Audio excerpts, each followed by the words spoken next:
Hi everyone! Welcome and welcome back to my channel.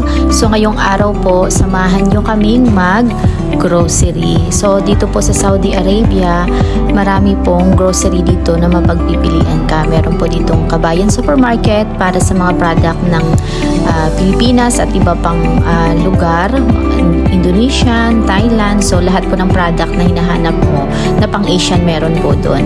At bukod doon, meron din ditong Danube, Panda, o Taim at marami pang iba.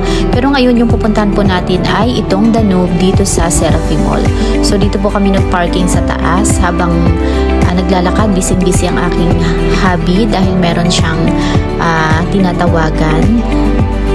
At nandito na tayo, syempre kumuha lang ako ng pushcart at ganito ang itsura ng supermarket dito sa Saudi Arabia. Malaki siya at maraming sale gaya na lang nitong Sabona Ferry. I think 1.5 na yan, 9 riyals lang. So para sa akin mura na yan siya kung hindi natin i-convert kasi kung hindi yan siya nagsisale mga nasa 18, 15. So yung 9 riyals ay mura na yan siya. Syempre iba-iba naman yung presyo bawat lugar. At kung magko-convert tayo palagi, mahihirapan tayong mamili kasi iba-iba talaga yung presyo. So dito sa Saudi Arabia 1:1, pero kung nasa Pilipinas ka, syempre malaki din yung kakaibahan kung i-convert mo. So ayun na nga, kumuha lang kami ng mga grocery na kailangan talaga namin at wala sa bahay. At dahil busy si hubby ko, hindi siya nakapag fish market. Kaya dito na lang kami sa Danube bumili ng isda. At dahil wala pa yung tagalinis, iniwan na muna namin at kumuha na muna kami ng iba pang grocery na kailangan namin. At pumunta kami dito sa Cupcakean kasi ito talagang paborito ng anak ko. Ibinili niya na talagang pag nag-grocery, bibilhan siya nitong Nutella cupcake na favorite niya.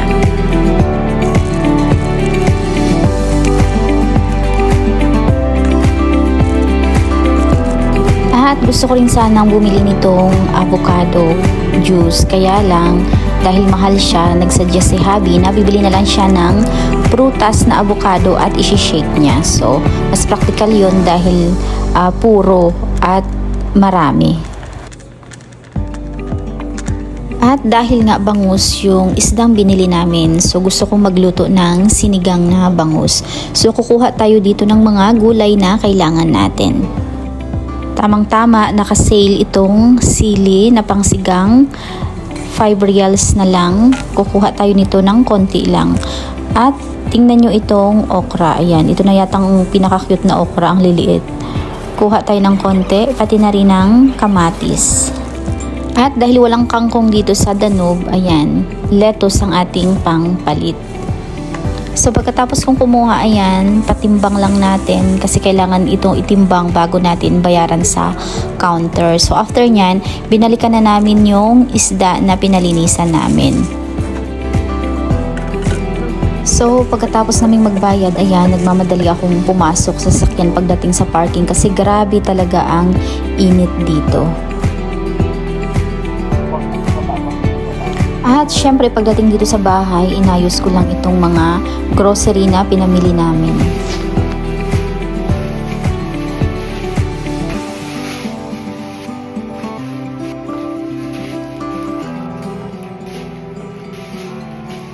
So pagkatapos kong ayusin itong mga pinamili namin, ayan, magsisimula naman tayong magluto kasi gutom na tayo.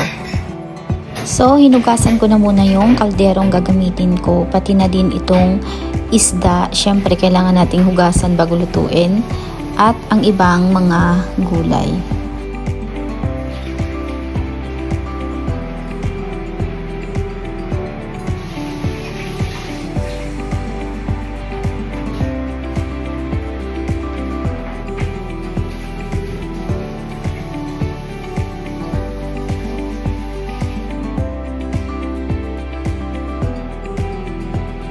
So gusto ko sa sinigang maraming kamatis, kaya ayan, 3 malalaking kamatis yung ating gagamitin.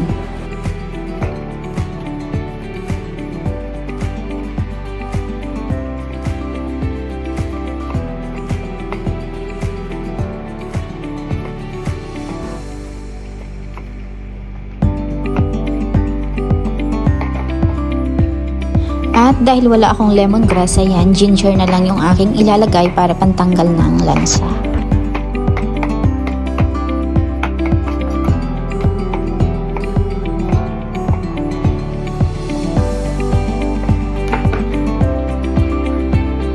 So habang hinihintay kong kumulo yung ating water, ayan, naghugas na muna ako ng mga plato.